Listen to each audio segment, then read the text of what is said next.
So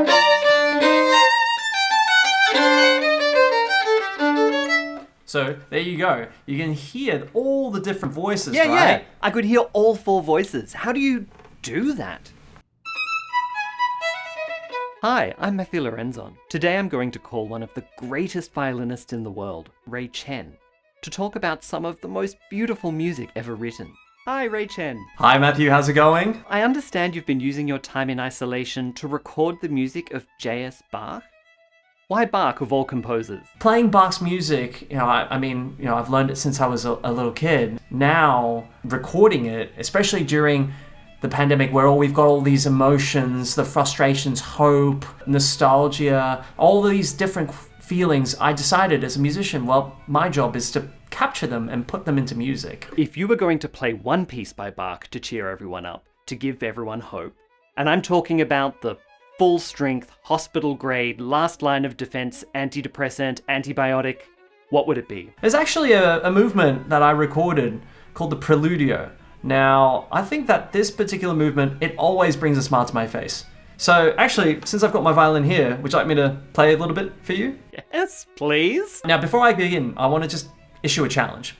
You can't smile. If you smile, you lose. That's the challenge. And I'm going to get through as much as I can of this piece. I doubt that you'll be able to make it through even halfway of the piece before you crack up. Challenge accepted. Hit me. All right, here we go.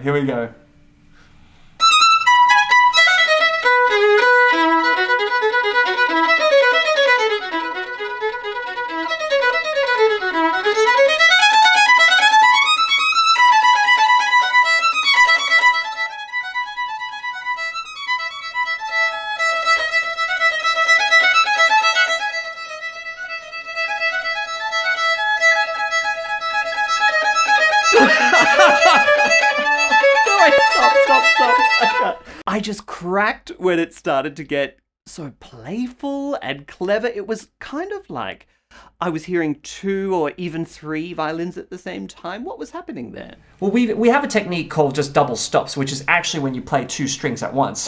But here, in this particular passage, it was just individual strings played really fast together, where it has this weaving effect. Here is it in slow motion. So you see, then when you do it a little faster, and then finally,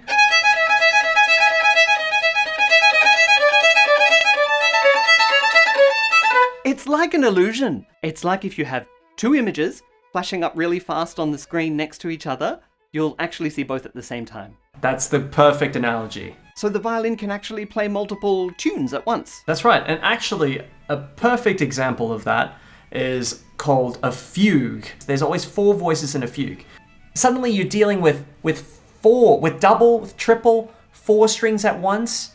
And well, I could give you a little demonstration here. This is one of the fugues from Bach's G minor sonata. It starts on 1 voice, but then is shortly joined in with the 2nd voice. And then the 3rd voice. The 4 voices are indicated by the different strings. So he usually is pretty good about that. He'll put the highest string, the E string, as, the soprano, alto, tenor, and the bass. So, all right, I'm going to start again. Here we go. Let's see how many voices you can listen to. All right.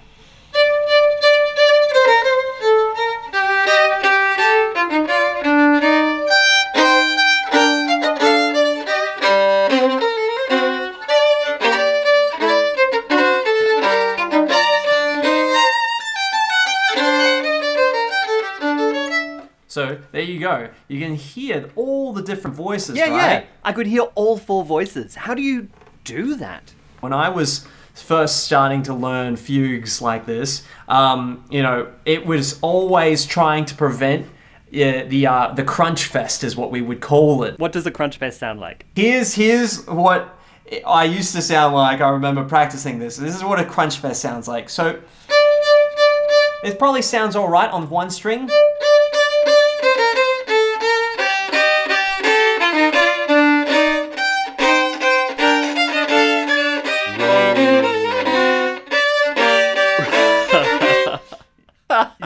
You you go from that, and then suddenly you make it look so easy after, 10,000 more hours of practice? Yeah, that's right.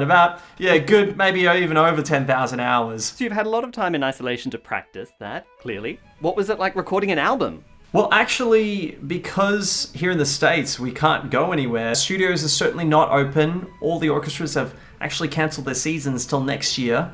It's actually quite tough. It would have been impossible to record anywhere.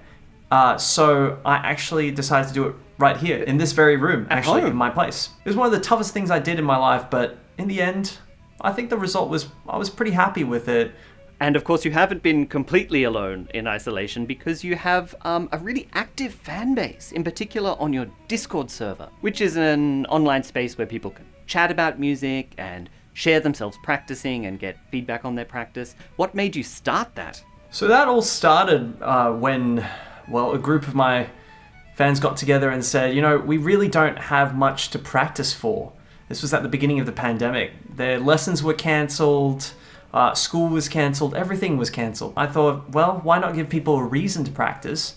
And so I set up this platform on this platform called Discord. It's primarily used by gamers, and I set up virtual practice rooms to sort of rekindle that lost, let's say, music school practice room vibe, where that someone is next door practicing to you, so you feel less alone when you're practicing just in your home. What is the most common advice you give to people who are learning Bach for the first time? So specifically for Bach, but can be applied to most other pieces or life in general. Do your research and then make a conscious decision. Do your research, make a decision. So often we confuse, especially in music, and I understand why, we confuse all the emotions, the stuff that we talk about, we think of artists being, but we forget that actually it comes with a lot of preparation. You have to practice to sound good, right? Nobody just gets up on stage and just sounds good having not practiced. Well, thank you so much for sharing some Bach with us today. Thank you so much, Matthew, and it was a pleasure to be here. Hopefully next time I'll catch you in Oz.